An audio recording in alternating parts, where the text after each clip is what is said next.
ఈ smart rice card అనేది దానికోసమే ప్రయత్నం. క్యూఆర్ కోడ్ పెట్టాం దాంట్లో. భవిష్యత్తులో మీరు ఎక్కడ కూడా వెళ్ళవసరం లేదు మార్పులు చేర్పుల కోసం. ఆటోమేటిక్గా మీరు రేషన్ తీసుకున్నప్పుడే మీకు అప్గ్రేడేషన్ జరిగిపోతూ ఉంటుంది. ఆ సమాచారం ఉండిపోతుంది మా దగ్గర.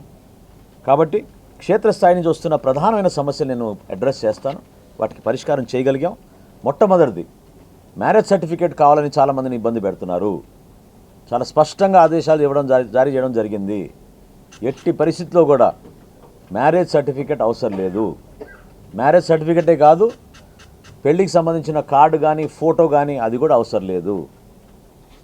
దయచేసి క్షేత్రస్థాయిలో ఉన్న సిబ్బంది, గ్రామ సచివాలయం, వార్డు సచివాలయం వాళ్ళని ఈరోజు ప్రభుత్వం నుంచి మీకు స్పష్టంగా మేము చెప్తున్నాం, ఆ పొరపాటు చేయబాకండి. ఎవరు అప్లై చేసుకున్నా కూడా తీసుకోండి.